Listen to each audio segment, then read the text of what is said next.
ورسوله ولا نبي بعده. اللهم صل على سيدنا محمد وعلى آل سيدنا محمد أما بعد. Jamaah salat subuh yang dimuliakan Allah, bersyukur kepada Allah atas segala nikmat yang diberikan kepada kita, sehingga pada pagi hari ini Allah memberikan nikmat kepada kita untuk bisa melaksanakan perintahnya, utamanya adalah sholat subuh berjamaah. Semoga sholat kita, puasa kita, dan seluruh amal kebaikan kita diterima oleh Allah Subhanahu wa Ta'ala, dijadikannya kita, khususnya kedua orang tua kita, keluarga kita, jamaah kita dimuliakan oleh Allah di dunia dan di akhirat. Allahumma amin. Doakan keluarga kita, famili kita, tetangga kita yang belum sholat, semoga Allah memberikan petunjuk kepada mereka semuanya menjadi orang-orang yang ahli sholat, ahli taat. Allahumma amin. Dan doakan kita yang sakit, orang tua kita yang sakit, keluarga kita yang sakit, jamaah kita yang sakit, semoga Allah memberikan kesembuhan, kesehatan, dan semoga sehatnya dapat digunakan untuk taat kepada Allah dan Rasulnya. Allahumma amin. Dan doakan ibu bapak kita yang sudah di alam barzakh, keluarga kita yang sudah di alam barzakh, jamaah kita yang sudah di alam barzakh, semoga Allah mengampuni semua dosa-dosanya, menerima semua amal kebaikannya, diberikan nikmat kubur, dijauhkan dari siksa kubur, dan semoga Allah karuniakan taman surga di alam barzakhnya. Dan untuk anak cucu kita, semoga Allah cerdaskan akal pikirannya, dikuatkan hafalannya, dimudahkan untuk menerima ilmu dari guru-gurunya, dimudahkan untuk mengamalkan ilmunya, dijadikan sebagai anak yang soleh-solehah, taat pada Allah dan Rasulnya, berbakti kepada kedua orang tuanya, bermanfaat bagi nusa dan bangsanya. Allahumma amin. Dan doakan semoga Allah karuniakan bangsa Indonesia ini bangsa yang qalbatun thayyibatun wahur, makmur dalam keadilan, adil dalam kemakmuran, pemimpin yang ahli iman, ahli sholat, ahli surga. Allahumma amin. Saudara kita yang di Palestina, semoga Allah kasihkan bantuan, diberikan kemenangan melawan Zionis Israel, sehingga umat Islam bisa menguasai Masjidil Aqsa. Allahumma amin. Hadirin yang dimuliakan Allah Subhanahu wa Ta'ala, bulan Ramadan sudah memasuki 10 malam yang akhir, di mana di masjid-masjid, di musola-musola digerakkan oleh pengurus masjidnya untuk memakmurkan, untuk melakukan iktikaf di malam tanggal 21 sampai dengan akhir nanti, termasuk di masjid ini.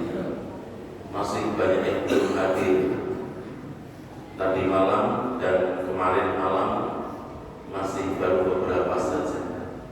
Padahal Rasulullah menyampaikan supaya kita bisa memperoleh malam Lailatul Qadar, karena waktu itu kesempatan yang diberikan oleh Allah kita dengan nikmat sehat, kita masih diberikan untuk hidup, diberikan kesempatan untuk bertobat. Mari kita manfaatkan masjid yang sudah kita bangun bersama-sama ini, mari kita memakmurkannya. Kita makmurkan masjid ini. Jangan hanya pandai membangun tetapi susah untuk memakmurkan. Bukankah yang memakmurkan masjid itu juga nanti ketika dia mau kiamat akan mendapatkan perlindungan dari Allah? Ada 7 golongan manusia yang saat nanti ketika di padang mahsyar tidak ada perlindungan kecuali perlindungan Allah. Salah satunya adalah orang yang memakmurkan masjidnya Allah, memakmurkan dengan sholat berjamaah, memakmurkan dengan menghadiri majelis ilmunya, dan seluruh kegiatan yang ada di masjid ini kita makmurkan. Dan orang-orang yang rindu dengan masjid akan dinaungi oleh Allah nanti ketika di padang mahsyar. Di padang Maskara itu tidak sebentar Bapak Ibu yang dimuliakan Allah. Di padang Maskara itu lamanya 500.000 tahun. 500.000 tahun. Sementara di dalam surat Al-Ma'arij 1 hari di akhirat itu sama dengan 50.000 tahun di dunia. Bayangkan. Tetapi orang-orang yang ahli sholat berjamaah, orang-orang ahli masjid, 500.000 tahun itu terasa hanya sehari, bahkan kurang dari sehari. Itu dirasakan oleh orang-orang kafir, orang-orang yang senantiasa berbuat maksiat. Maka hukum di bulan Ramadan ini, ayo kita biasakan kita untuk senantiasa mengisi sholat di dalam masjid kita ini. Yang biayanya luar biasa, yang masih belum 50% belum ya haji, belum. Perlu kita semuanya kontribusi kita semuanya. Ini seandainya jamaah yang hadir ketika hari Jumat itu semuanya memberikan kontribusi, 1 orang 1 juta, selesai masjid ini, selesai. Gak perlu hitungan tahun. Padahal Allah titipkan harta kita itu adalah titipan saja. Harta kita yang sesungguhnya adalah harta yang kita belanjakan di jalan Allah. Harta yang sesungguhnya yang kita Allah berikan kepada kita adalah yang dijalankan Allah. Di sini ada di depan mata kita. Masjid ini membutuhkan kehadiran kita semuanya, kontribusi kita semuanya. Tadi ketika rakaat pertama disampaikan wasari'u ila magfiratin min rabbikum wa jannatin 'arduha as-samawati wal ardh u'iddat lil muttaqin. Bersegeralah kamu untuk minta ampunan Allah yang akan menempati surga yang luasnya seluas langit dan bumi. Untuk siapa? U'iddat lil muttaqin. Siapa u'iddat lil muttaqin? Siapa yang bertakwa itu? Ayat selanjutnya, alladzina yunfikuna fis sarra'i wad dharra, yaitu orang yang menginfakkan sebagian rezeki yang Allah berikan ketika dia kaya, ketika dia miskin, ketika dia sedih, ketika dia senang, ketika dia sakit, ketika dia sehat, tetap memberikan infaknya kepada Allah Subhanahu wa taala. Jikalau Bapak Ibu semuanya memiliki putra-putri dan putra-putrinya sudah sukses, memiliki rumah sendiri-sendiri, memiliki pekerjaan yang tetap, dan masih ada harta, mumpung kita belum wafat, wakafkan kepada masjid ini. Wakafkan ke masjid, karena harta nanti, tanah yang kita wakafkan tersebut, barangkali tanahnya dijual, dapat uang digunakan untuk menyelesaikan masjid ini. Bapak Ibu punya rumah nanti di surga. Rumahnya akan terus kita di alam barzahnya, kita akan terus mengalir. Tetapi kalau kemudian kita meninggalkan harta yang banyak, tujuannya kita untuk kita wariskan kepada anak kita, mending kalau anak kita memanfaatkan kepada yang baik, mending kalau anak kita menjadi orang-orang yang taat. Ya, semoga saja anak cucu kita menjadi orang-orang yang taat. Jangan sampai begini, ketika kita memiliki warisan yang banyak, kemudian wasiat, wahai anakku, nanti ketika bapakku meninggal, ketika ibu meninggal, tanah itu dijual ya, separuhnya untuk masjid. Itu bukan haknya bapak lagi. Kalau sudah meninggal, harta warisan itu haknya ahli waris, katanya Bu Yayah, bukan kata saya. Katanya Bu Yayah, kalau sudah kita meninggal, itu harta itu adalah punyanya ahli waris, bukan punyanya yang meninggal. Makanya sebelum meninggal, manfaatkan. Kalau memang hartanya banyak, jual sebagian, digunakan untuk keperluan masjid, untuk menyelesaikan masjid ini. Dan orang-orang yang menginfakkan itu akan menjadi salah satu yang tadi, yaitu menghuni surga yang seluas langit dan bumi. Hadirin yang dimuliakan Allah Subhanahu wa taala, mumpung ini di bulan Ramadan, sepertiga yang akhir, kita masih umur kita disampaikan pada sepertiga yang akhir, mari kita gunakan untuk menghidupkan malam bulan Ramadan ini. Karena ini ada malam yang namanya malam Lailatul Qadar yang lebih bagus daripada 1000 bulan. Mari kita semuanya amalan-amalan di bulan Ramadan ini kita laksanakan dengan sebaik-baiknya. Atur waktu kita, bagaimana kita tidur. Malah ini justru sangat rugi sekali. Tadi perasaan jumlahnya yang berjamaah itu banyak sekali. Dan setiap habis subuh itu ada tausiah, ada ceramah, ada pemberian ilmu. Apakah tidak tahu ilmunya? Bahwa orang yang duduk di majelis ilmu itu pahalanya lebih besar daripada orang yang sholat 1000 rakaat. Kalau kita ngaji ta'lim muta'alim setiap habis asar di masjid bilang oleh guru kita yang mulia Ustaz Sofirin, di dalam kitab ta'lim muta'alim, di dalam muqaddimahnya itu dijelaskan oleh Mbak Hashim Asy'ari bahwasanya fadilah orang yang menuntut ilmu, orang yang duduk mendengarkan ilmu itu satu lebih bagus daripada orang yang sholat 1000 rakaat di bulan Ramadan lagi. Coba kita duduk seperti ini mendengarkan nasihat, ya, jangan melihat siapa yang ceramah, jangan melihat undur makro wala tangdur makro, jangan melihat siapa yang menyampaikan, tapi ambil apa yang disampaikan. Kalau yang disampaikan itu adalah kebenaran, datangnya dari Allah dan Rasul, dari para ulama-ulama yang soleh, ambil dan upayakan untuk mengamalkannya. Maka ketika kita mendengarkan ilmu semacam ini, duduk di majelis ilmu itu pahalanya seperti orang yang lebih besar daripada orang yang sholat 1000 rakaat di bulan Ramadan, dikalikan 70 lagi di bulan Ramadan. Berapa banyak pahala yang kita dapatkan? Tidak hanya itu saja, orang yang duduk di majelis ilmu mendengarkan ilmu, walaupun hanya satu ayat, satu hadis dibacakan, satu bab disampaikan, satu amalan disampaikan, seperti orang yang mensolatkan 1000 jenazah. Lah orang yang mensolatkan 1 jenazah saja pahalanya seperti orang yang bersedekah emas segede gunung Uhud. Pernah gak Bapak dulu bersedekah segede gunung Uhud? Boro-boro sedekah segede Uhud, sebagian hartanya untuk menyelesaikan masjid saja belum.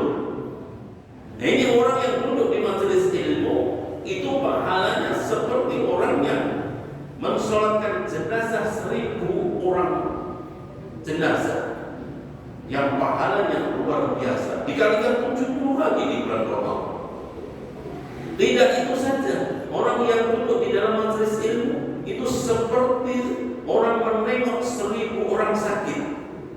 Nah, menengok 1 orang sakit saja hadiahnya sudah surga, apalagi menengok 1000 orang yang sakit, dikalikan 70 lagi. Kenapa kita harus pulang dulu sebentar di sini mendengarkan tausiah, mendengarkan penjelasan tentang agama, berusaha untuk menyampaikan? Belum lagi ketika kita di majelis ilmu semacam ini, malaikat, kalau kita mampu melihat malaikat, jutaan malaikat, miliaran malaikat beristighfar.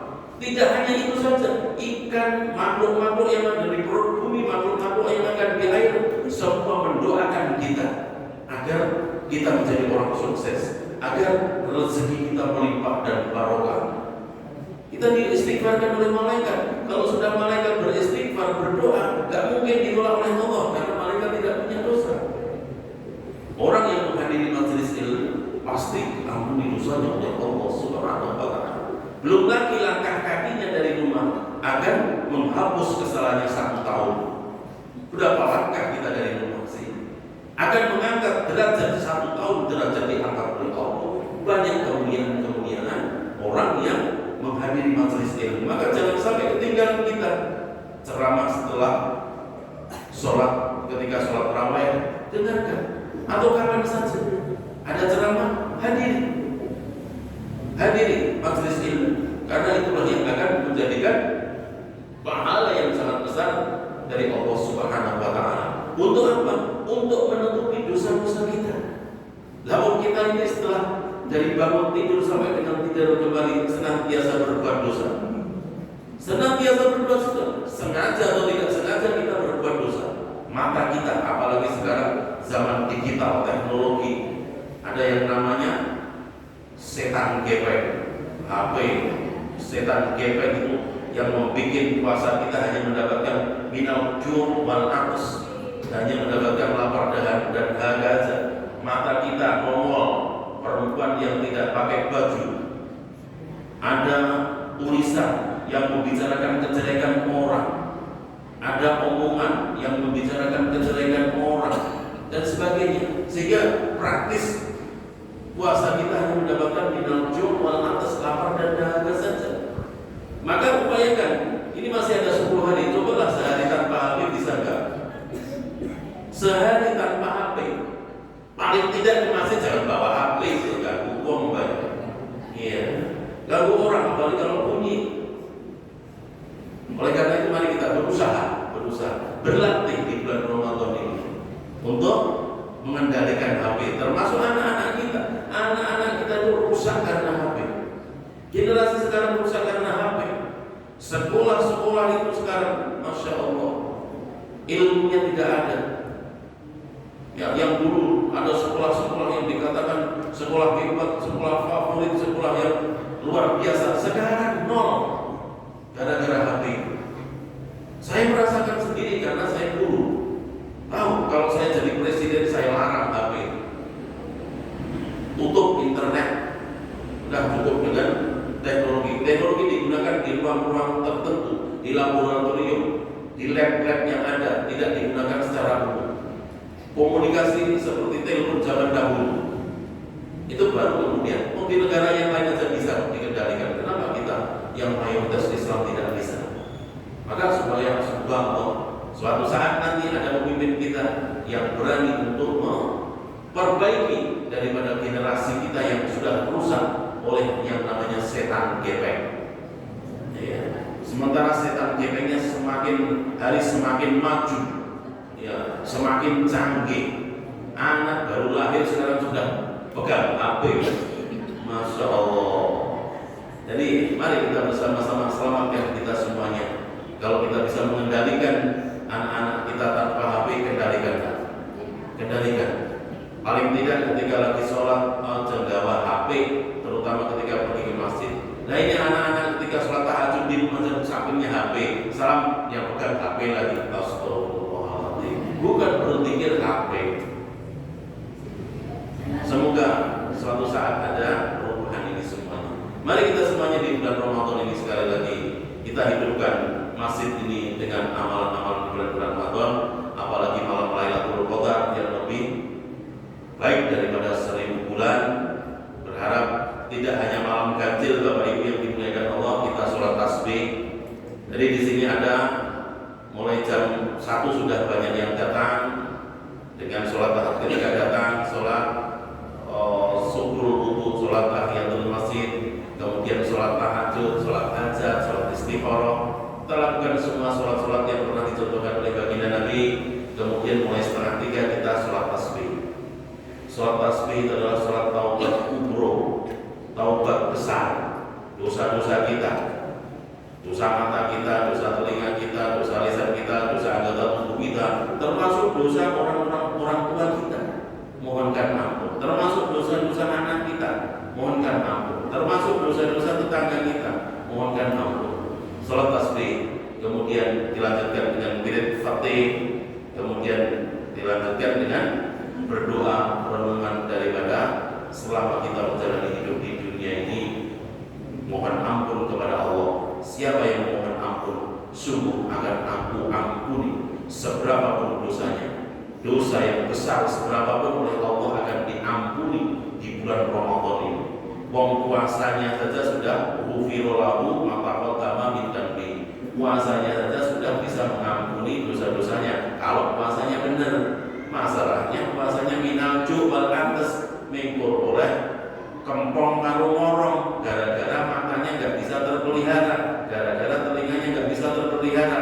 Masih bisa selamat lagi Bapak Ibu, yaitu apa? Mangkoma Ramadana. Siapa yang sholat qiyamul lail, sholat raweh, ghufirallahu ma taqaddama min dzambi, diampuni dosa-dosanya. Masalahnya sholat rawehnya morekan, iya, tidak serius. Kadang juga ada niat-niat yang kurang baik. Maka mari kita mohon ampun kepada Allah. Masih ada kesempatan kita. Karena karena kita tidak tahu kapan kita akan wafat. Kapan kita wafat, persiapan kita wafat. Semoga dengan menghidupkan malam Lailatul Qadar, Allah akan merubah takdir kita. Katanya para ulama bahwa penafsiran malam Lailatul Qadar antara lain adalah malam perubahan takdir. Kita itu di Lauhul Mahfuz sudah ditakdirkan, sudah ditulis siapa jodoh kita, bapak ibu kita siapa, kita akan lahir di mana. Itu sudah ditulis, rezekinya berapa, nanti akan kerja apa, akan kuliah di mana, akan sekolah itu sudah ditulis Bapak Ibu. Yakin, harus yakin, kita harus yakin dengan iman kepada takdir. Salah satu iman itu, salah satu dari rukun iman adalah iman kepada takdir yang sudah ditulis oleh Allah. Nah, katanya para ulama, takdir itu bisa dirubah ketika kita memohon Allah di malam Lailatul Qadar. Umur yang sudah dicatat Allah barangkali umurnya 70 tahun, tapi kita mohon dipanjangkan umurnya, tapi tetap sehat, kuat, sehat, banyak rezeki yang melimpah dan berkah, dipanjangkan oleh Allah. Yang tadinya anaknya kuliahnya di UGM Cirebon, Universitas Gambar Macan, bukan UGM Jogja, tapi UGM Cirebon. Tapi karena berdoa benar-benar UGM, Universitas Gadjah Mada yang ada di Jogja. Lalu ketika anaknya ditakdirkan menjadi anak yang begini dan begitu karena doanya, sehingga menjadi anak yang soleh-soleh. Malam perubahan takdir. Mari kita sok-sok malam Lailatul Qadar dengan menghidupkan. Apa yang diamalkan? Siti Aisyah pernah bertanya kepada Rasulullah, ya Rasulullah, ketika aku melihat Lailatul Qadar, apa yang harus aku baca? Allahumma innaka afuwun tuhibbul afwa wa'fu anni. Ya Allah, Engkau Maha Pemaaf. Aku sekarang minta maaf, maka maafkan aku seluruh kesalahanku, yang sengaja, yang tidak sengaja, yang besar dan yang kecil, yang terlihat, yang tidak terlihat, yang dulu, yang kini, yang akan datang. Diampuni. Karena doa kita tidak terkabul itu karena terhijab, terhalang oleh dosa-dosa kita. Kalau dosa-dosa kita diampuni oleh Allah, ud'uni astajib lakum, Allah akan mengabulkan semua permintaan kita. Semoga ada manfaatnya dan bisa kita amalkan di sisa Ramadan yang tinggal beberapa hari ini. Semoga Allah menyampaikan sampai akhir bulan Ramadan kita menjadi Ramadan yang benar-benar Ramadan yang ghufira lahu ma taqaddama min dhanbihi, menjadi Ramadan yang la'allakum tattaqun, menjadikan kita lebih bertakwa kepada Allah Subhanahu wa taala.